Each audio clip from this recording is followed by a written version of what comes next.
Action. A couple summers ago, my dad and a friend of mine and I thought we would finally take that trip up into the Boundary Waters canoe area. Whee! The one that we had been talking about doing for so long. Forever. We ordered our permits online, got our canoes and kayaks and all our camping gear together, and headed for northern Minnesota. All set. It was a fun drive there. We were all excited. We made it there. We got everything in order. We got the kayaks, canoe down. We loaded them up and we headed out. Let's do this. We paddled the first day. Paddle, paddle, paddle. Made camp that afternoon, and everything was good. We had a nice lunch and Yum. called her a day, because the next morning we were going to be heading out for a longer paddle to make it to where we wanted to make base camp. Sleepy time. The next morning we got up and we headed out once again. We paddled all afternoon, finally made it to a nice place that we could call home. We got camp set up, and for the next couple days, we just paddled around and fished and enjoyed Mother Nature. Oh, sweetness. It was rather quiet. Once in a while, some passerbys would come, but for the most part, it seemed like we really had the place to ourselves. Silence. The fishing was pretty good. We ate pretty good. Num num. And all in all, we were having a good time. We'd been up there for a few days, and I wouldn't say that we were stir crazy or anything or missing home. We were just really enjoying our time out in the wilderness. We're all experienced outdoorsmen, so we kind of know the inner workings of Mother Nature. Nature education. One evening, nice and calm, sun was shining. I decided to go out, paddle out from camp and do a little fishing right close by. Paddle, paddle, fish, fish. I was just sitting there minding my own business, catching some fish, when I heard my dad calling my name from our camp. Evan. It was quiet, and I heard it plain as day. There was nobody else around, just us out there on the lake.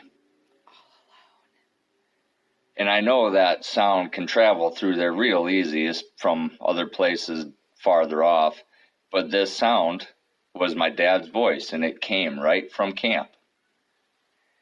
So I yelled back. Yeah. And no answer. So I yelled again. Yeah. And pretty soon, our friend walks out onto the shore. And then he yells at me. What? And then I yell back, what do you guys want? My dad comes walking out. What's all this noise? And I tell my dad that I heard him calling my name, so I was asking him what he wanted. Well, he thought it was strange because he said he didn't call my name or say anything. Say my name, say my name.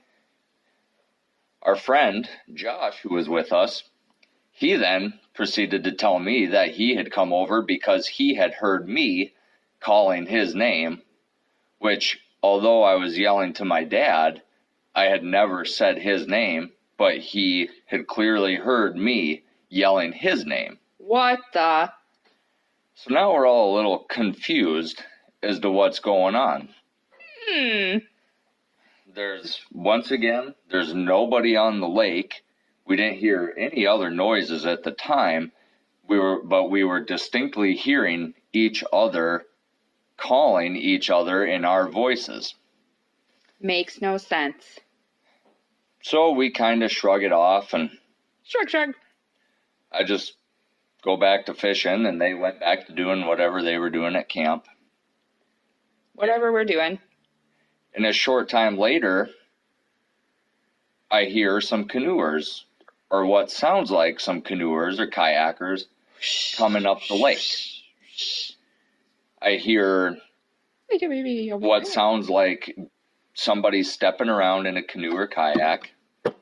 It's kind of a hollow thudding sound and like gear being shuffled around. And it's not coming from our camp. I'm sitting there listening to this noise come from just down the shoreline from me. And once again, I'm thinking, well, it's coming from somewhere else. The noise is just carrying, but it was so distinct and it sounded like it was coming from right in front of me. So I'm sitting there listening and it stops just down the shoreline from me. So I'm sitting there just watching and listening, and then just up the bank from where I heard the noise stop, using those eyes and ears, I hear a loud crack. It was a large branch or a tree limb being snapped in two, and it happened directly up the bank from where I had last heard what sounded like somebody getting in or out of a canoe. What? But I was sitting right there, and there was nobody there. Now, a short time later, my dad comes around the shore in his canoe, and he starts heading down the shoreline, and I'm thinking he heard it as well, and he's going to check it out. Heading down the shore. But he keeps right on going, and I just watch him go right on by. Walkie walkie. Later on, we meet up towards dark, and I told him that, asked him if he had heard anything else, and he said no, he hadn't. So I had told him that I had heard these other noises just down the shore from camp, and I thought that he was going to check them out. But he clearly didn't hear them, and no, neither did Josh. No way. The next day, we all went down to that area, and we walked around and we did a little recon to see if we could find any sign of anybody else. However, we found nothing except for some delicious berries.